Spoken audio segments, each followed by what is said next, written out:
Hey guys, what's going on? Sadiq. Welcome to Experiences with Sadiq.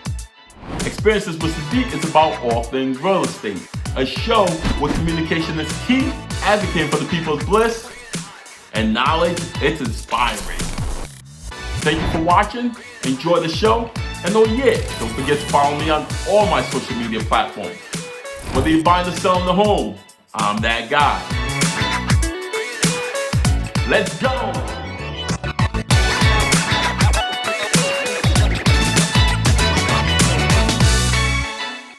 Hey guys, what's going on? It's your man Sadiq. Welcome to Experiences with Sadiq. Today I have two amazing guests, Toyin Omisore and Kemi Omisore. One of them, Toyin, actually owns Roam Loud, which is a fitness apparel, and Kemi actually runs Afrobeat Beats, which is basically a dance instruction company. So I have two lovely ladies today on the platform. If you guys don't mind, Toyin and Kemi, please introduce yourself. You can go. Hey Sadiq. Hey y'all. My name is Kemi Omisore. As Sadiq said, I am the founder of Afrobeat Fit. And so basically, it's all good. Afrobeat Fit. I'm the worst. It's all good. I just had to make that correction. So we host inclusive sweat sessions where music and movement derive from Africa. Besides that, I strive to be a programmer where I'm programming various events revolving around fitness, wellness, and culture. Nice. What about you, Miss Toyin? I'm Toyin. I am the owner of Roam Loud, which is a women's active wear and athleisure apparel brand. By day, I am a social worker, and by night, I am an entrepreneur, graphic designer, visual content curator, all things creation. Oh, ladies, you guys are on fire. So I'm bringing you two ladies on today because I want to talk to you guys. Before we get into sweat weekend, I want to talk to you guys in regards to how important is health in today's culture and today's time, especially knowing that nobody can get into the gym and everybody's embodied in the home. So how important is health right now for everybody? Yeah, so health is highly important, but I think it's multifaceted. So I think in the past when we think about health and we had our normal that we used to have, health was all about getting to the gym every day after work. But now with COVID literally giving us a new normal, I think health looks different. And so for me, when I think about my programs that I want to offer to the people that kind of support Afrobeat Fit, I think of ways to kind of get them moving and get them involved in connecting in different ways. So things that I do with them are a rise and stretch, and I say the biggest investment is investing in yourself every morning. I do shine lights on just the mental health too. While we're home and adjusting to this pandemic, we do have to really think about how we're impacted mentally, besides the physical fitness aspect. And that's the last thing.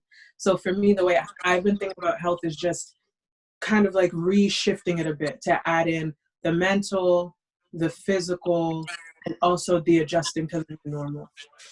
Nice. What about you, Toyin? I mean, I absolutely think health is always important, but I think right now it's even more important to keep in your mind, getting out, walking around the block, stretching when you wake up, even stretching throughout the day just to get your body moving. As someone who still is working, I think you can find yourself working long hours sitting at your desk or your kitchen table getting work in. And, it's just reminding yourself hey, I got to get up, I have to stretch, I have to walk around. And then also as a Black woman, our communities, we don't always have the access that we want medically. And so I think it's important that we take it upon ourselves, and I take it upon myself, to eat better, to drink water, to, get my sleep, to, take care of my mental wellness, and connect with other people who might not have access. So health right now and health in general is up here, because if your health isn't good, everything else, will won't do well. Crazy. What's crazy is that I actually believe in that, right? Because I myself love working out. Last year, I really didn't work out that much, right? Last year, I was going through a whole lot in life. You know, mentally, I was in a place of, like, I guess, depression, anxiety, just because a lot of things came into my life that was unexpected. So I lost touch with the physical aspect of working out and not really finding myself mentally in the comfort space, right? But lately, I've been finding myself, and I love to run. I think, like, running to me, everybody has a different form of working out. So running to me is zen. You know, it's peace of mind, it's a form of meditation. So physically and emotionally, especially as a real estate agent, to me, it's very, very important. Not even just as a real estate agent, just anybody across the board to try to keep themselves physically and mentally fit, regardless of the situation. Especially, I remember last year when my manager, Bob Linton, he was talking about, Sadiq, you're a pretty big guy. You work out. I'm like, I used to, but right now I'm not in that mental space, you know. So I really, really do understand what you guys are talking about in regards to how important health is to people. That's why I specifically titled this platform today, or this interview today, "Health is Wealth." You know, because without health, you know, what else is there? Right. So with that being said, you guys had some amazing event that went down this Saturday, which I truly admired. And you guys had a lot of people actually join this event. So I need you guys to actually talk about Sweat Weekend, what Sweat Weekend was all about, and why did it bring the health community together? Go ahead, ladies. Sure. So to give you some history on Sweat Weekend, it was an idea that I had maybe a few years ago with Afrobeat Fit. Again, Afrobeat Fit is a platform, and I do a lot of programs to keep the community involved with Afrobeat Fit. So it was just an idea, and it was something that I wanted to carry out a little while ago, but I couldn't. At the time, I was thinking, I want this thing to be super massive. I want to have so many people involved, but there was a lack of access. I needed a stadium for what I wanted to do. And I realized, like, where the hell am I going to get all this money to rent out a stadium to do what I had in mind? And so very recently, when COVID hit and it felt like the world was melting around me, there was one day that I felt like God was telling me, well, God gave me the green light and said, stop waiting for somebody to tell you go, just do it. You know, and so as a Black woman, as a woman entrepreneur, you know, as somebody navigating this world with, you know, a lot of barriers, like it does feel like sometimes we're waiting to be told, like, yes, or we're waiting to be given an invitation. And so when COVID hit and everything was going wrong, I was like, you know what, I think this is the best time for me to do what I want to do with my company. I need to keep programming, whether there's money coming in or not. I need to keep my people involved. And so Sweat Weekend was this thing. And so initially it was called like SweatCon. Back then it was just an idea, having like just different women coming together. It actually focused on women. But when I wanted to do it, when we started planning it a few weeks ago, I was thinking, okay, I know a lot of fitness people across the US, just with being in this, doing this work. I could easily just kind of like set a lineup that has so many different people with different types of fitness stuff, and it could just be a lit day. And so that was initially the idea. And I presented it to Toyin, and I was like, you know what, I think I want to carry this out. Toyin had been talking about Hopin, this software that she kept seeing people doing conferences on. And for me, I'm like, okay, that sounds dope. How can we just do it? Let's just do it. And so I remember we brainstormed in here in this room, and we just started with like writing down, just like, you know, literally brainstorming everything that we want the event to look like. So I was just writing down the people that I know. Toyin was throwing in ideas about how we can tie in Roam Loud, how we can really make it, like how we could really create an experience with Sweat Weekend. And we also added in, we also thought it was super important to add mental health segments in the lineup. Right. I mean, I think that was one of the most like crucial pieces where we said to ourselves, like, look, we can't just have, 18 fitness instructors. We need to put mental health segments within the day. And it also needs to be hosted by a man and a woman.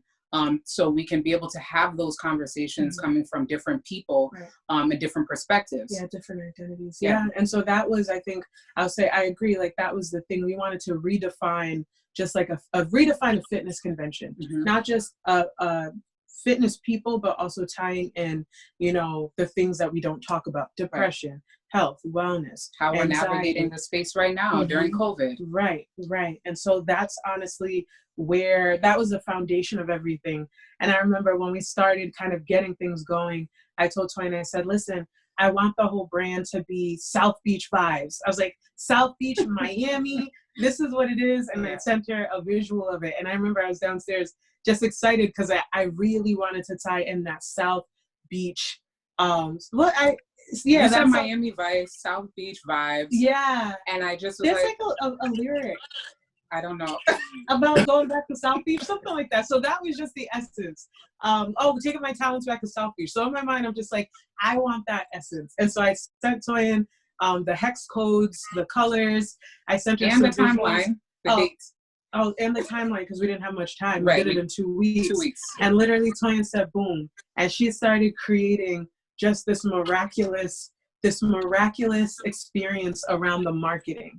And so while Toyin was like literally bringing this thing to life with the marketing, I was just on the other end, carving out the talent, managing that, and literally just us together. We literally worked for 24 hours, probably worked for 20 of those 24 hours a day. Absolutely. Just really trying to like pump this thing out. And this is not our first go round, like some may be like, oh, they did that, I can do it too. And it's like, now, like, we've paid our dues. Like, we've had multiple failed businesses. Multiple businesses. For the past 5, 6, 7 years. Yeah. And, so why do these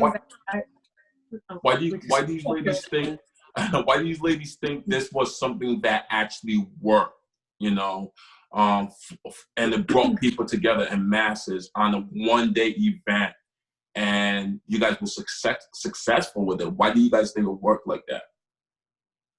And I think it was a perfect marriage in so many different ways. I think, for one, this is the first time in a lot of people's lives where we're like forced to like just be in one place and to like sit still. Our distractions, granted there are distractions with like kids and other family members and the virus and things like that, but we're also home. We're not moving, So I think that was one thing. I think one of the biggest things is I feel like Kemi and I have spent the past 5, 6, 7 years failing, but also learning. So it's like, it's not necessarily, so we say our businesses failed, but like I've learned how to build, I'm a freelance web designer because of all our businesses. And so I feel like we took all those years of experience and like dumped it in this one event that was we were able to like create this like beautiful like space. And then we've also had years of building a network versus, maybe that's not something that we were so strong in before. So I think it's a lot of those things: network, people just being in one space, our knowledge, all of it. What do you think? No, I agree. I think it is like, if you're thinking about a pie chart, it is different pieces of that. Right. So I do agree that it was the paying of the dues of the knowledge that we had. I do think that the network was a huge piece. I also think timing was everything. Like This was the perfect time where we could literally, everybody was like sitting and watching, couldn't go anywhere. We could just go, knock, knock, knock, watch this. Exactly. You know what I mean? Absolutely. And, I also think there's other pieces. For me, like, I'm grateful to have the Afrobeat Fit tribe because I relied on them to come through, and they did. Yeah. And I also think that marketing is key. Yeah. Marketing in two bits. I do think, your graphics have to always be on point. Mm-hmm. And I think that Toyin executed that to the T. Yeah. And I say that with humble confidence that the graphics were brilliant. Yeah. And I also think that there's another end, that marketing. you know, getting your product in the faces of the people that want it the most. Not just having something good, but giving it to the people that that will kind of like devour it and that will eat it up. And not being shy about it. Not being shy to say this is the event that this is an event I'm having. What do you mean by that? So I will say, like, probably days leading up to it, like, we're running Facebook ads, we're posting about it, you know, Kemi's on her lives talking about the event. We're in DMs, we're in emails. So being unapologetic. Roaming loud. Roaming loud, like, about, like, hey, this is a dope event that we created and we want you to check it out. Yeah. And we think it's going to be a great time. Right. And then I think the last thing is the altruistic piece. As I kept saying, like, altruistic meaning, like, we were giving, you know, like, the reality is that with an event like that, nothing came back to us. Like, it was a free event. It showcased literally amazing people from across the world. We did have people from Tanzania and South Africa that were a part of the talent. It cost money to put on. Yes, everything costs money, but it was free. Right. You free know? For the people. Right. Yeah. The talent got things out of it. You know, we raised money because it was also a cause. So we raised money for fitness professionals in need as well. And so when you really think about, like, how this impacted us, we didn't walk away with stacks. Right. It literally was just like a way to, like, market something very well for the community. And that was the other essence of this. It was for the people. Yeah. And you know what's crazy? I think you guys did an amazing job with that, because you guys really brought a situation into people's house, knowing that everybody's consumed in a box, right? Nobody could go nowhere. Everybody just consumed in this one box. And for you guys to actually take that initiative, step forward, and be able to provide something that is engaging. Not only that, but one, providing something that's physically beneficial to others, and two, the most important, mentally beneficial to other people. Let me ask you guys this. Do you guys see yourself doing another one of these platforms? Because I think there's people out there, other realtors, other entrepreneurs, other business people that will love to take part in something like this again in the future. Well, so I wanted to say one other thing, and then I'm gonna go into your question. So I can't just take the full. I can't just take your words. I must shine light on Carvin, and Carvin isn't here. She's another member of the Afrobeat Fit team, and she was another huge asset to bringing this thing to life, because she like literally hit the ground running with our social media marketing.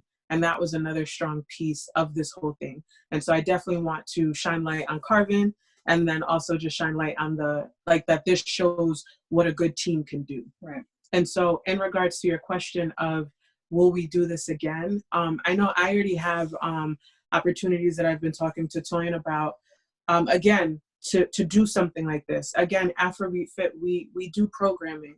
This was just the biggest one. And so now that we have done this, there is more in store.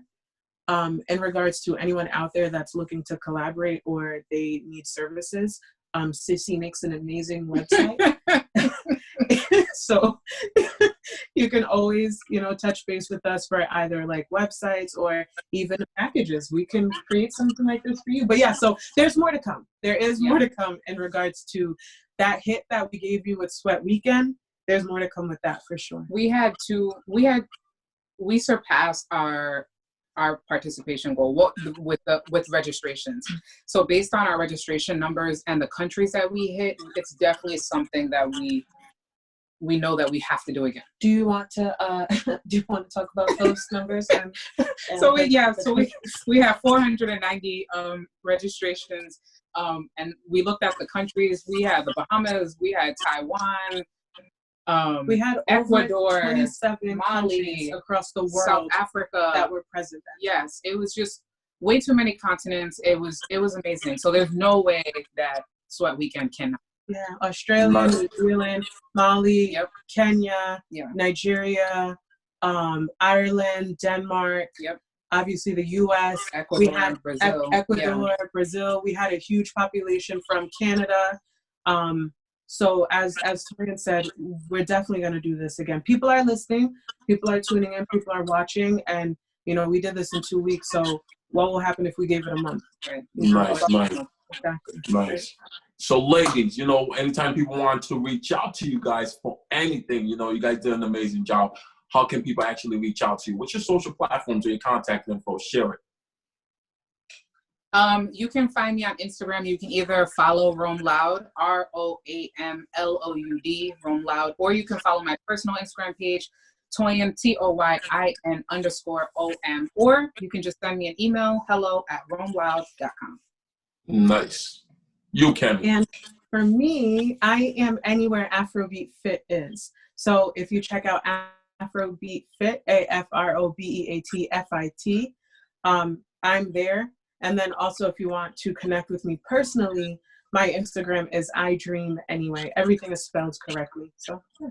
Nice. You guys you can find us there. You can find us there, and we're always wearing Roam Loud. You guys hear from the two lovely ladies, the two sisters, Toyin Omisore and Kemi Omisore. You guys know what it is. Every live Tuesdays, where I'm always going to present you guys something amazing, whether it's real estate pertain or just somebody who's making major impacts in the community, and we could tie that into real estate. I'm always going to share. I'm always going to give others that opportunity to do so. You guys know what it is. Once again, your man Sadiq. You know what it is. Communication is key. Advocating for the people's bliss, and knowledge is inspiring. Catch you guys next time. Talk to you guys soon.